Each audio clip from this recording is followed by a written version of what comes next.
Okay.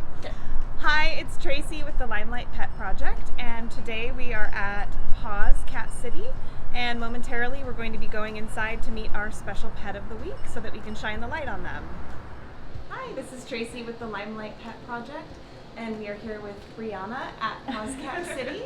And this cutie right here is our little Pancake, and this is his brother Pastry right here. There are two more in this litter, our little Brownie, and there's one sister, Cupcake. So tell me about these guys. How would you describe their personalities? Yeah, so these guys are really phenomenal little 5-month-old kittens. They are positive with Feline Leukemia, but that doesn't slow them down at all.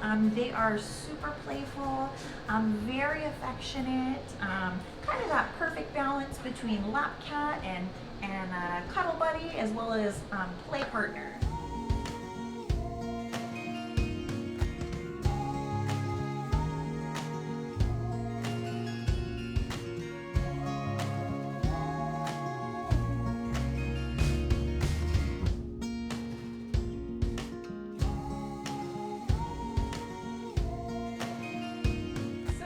Their ideal home look like?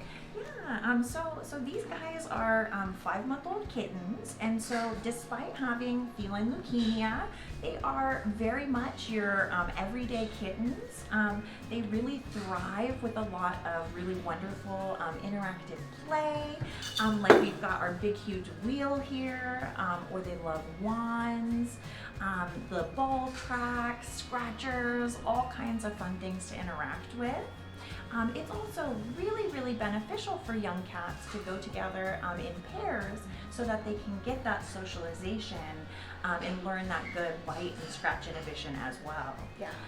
And so I would say, any home that's going to be open to taking on these guys who may have, a shorter lifespan on average, but are still so full of love to give and share with the family.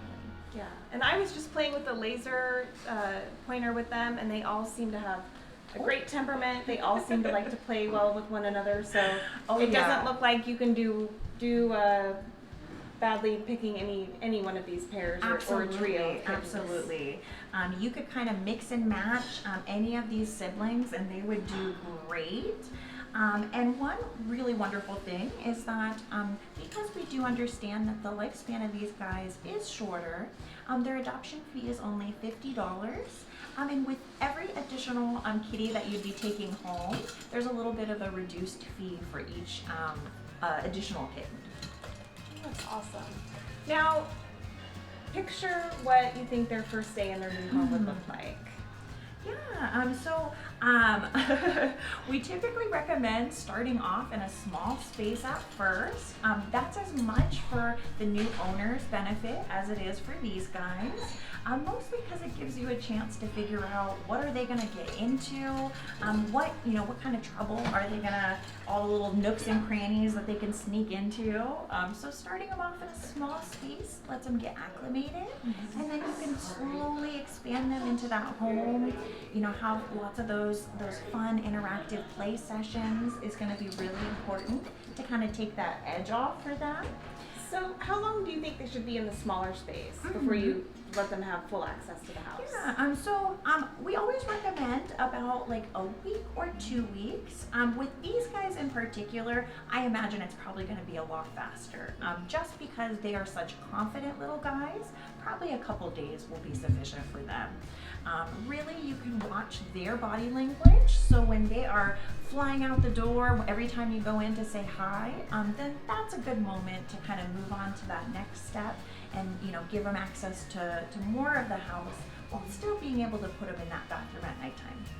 Now, their ideal home, do you think they would be good to go to a home with kids? Absolutely.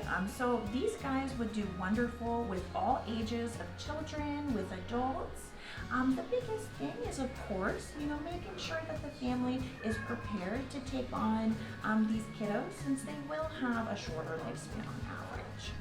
All right, so if there's one thing that people could know about cats and kittens with feline leukemia, what is it that you want them to know? Yeah, so I would say that the very, very biggest thing about feline leukemia is that it's not something that lives in the environment for very long, and it's not something that can be spread to other animals without some kind of transmission of fluids. And so, you know, by visiting these little guys, washing your hands, it's not anything you're going to spread to anybody. And so that is something that, you know, is kind of a little bit of a comfort, a reassurance to know. So like if you wanted to take these guys home and you have a friend who has cats and they don't have feline leukemia, that's not anything that you're going to be spreading anything to them. So long as you wash your hands and, you know, keep things clean, then everything is going to be pretty good. Yeah. One of them is climbing up Marika's leg. Come on, baby. Uh-oh, they're stuck. Are you stuck? Okay, they're not stuck anymore. I'm Tracy. And I'm Marika. We're with the Limelight Pet Project. Thank you so much for joining us today. We're happy to shine the light on harder to adopt pets because Their stories are worth telling. Yay!